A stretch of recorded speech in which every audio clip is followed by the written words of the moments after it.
We are about a third of the way into the spring earnings season so far. Numbers not looking too bad. Of course, there's a couple bad apples to ruin the bunch every now and then. We want to talk to senior correspondent Scott Cohn with why the numbers appear to be coming in so much better than expected. Speaking of bad apples, don't.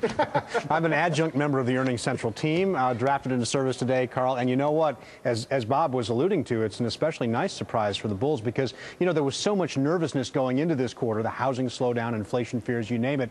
So analysts were cautious in their expectations and companies were very conservative in their guidance. But take a look. Here are the numbers now with a third of the S&P 500 reporting. Two-thirds of those companies have beaten the estimates. Only 16% have missed. And they're beating the estimates by a healthy 6%. So far, corporate profits are running nearly 11% better than a year ago thus far. Not only just the amount by which companies are beating, but the number of companies that are beating is much bigger than, it's running at a rate that's much bigger than what is normal. We typically see about 60% of the companies beat. Right now we're tracking at 67%. So we're definitely seeing the number of companies and by how much they beat coming in stronger. The biggest surprise drops, he says, has been Big Pharma. As you look at the solid performance over the last year of a basket of drug stocks, CNBC Pharmaceuticals reporter Mike Huckman, though, points out most of the growth has come from cost cutting. But regardless, it's been a while since we've been able to say that drug stocks are leading corporate profits. Now, the tough part now for corporate America is keeping this performance going.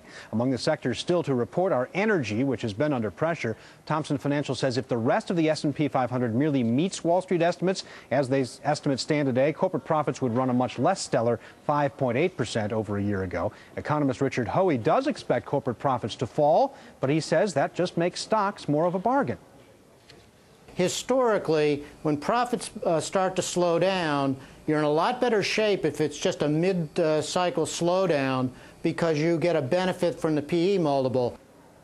That's seeing the glass half full, no doubt. Hoey says it is predicated in the idea that there is just a slowdown and not a full-blown recession. But again, based on the profits thus far, we are looking at neither. And again, we have some variables here to weigh in, energy, the consumer sector. But thus far, it's looking like a surprisingly strong quarter. And even the forecast for the second half, maybe not as good as this quarter, but better than some people were expecting when the numbers were to come out. Right. I mean, we're down below double-digit growth now, but still, you know, if it comes out this way, and Thomson Financial says about 7%, that's still pretty healthy, given all that's going on out there. Absolutely. Scott, thank you very much. Scott Cohn.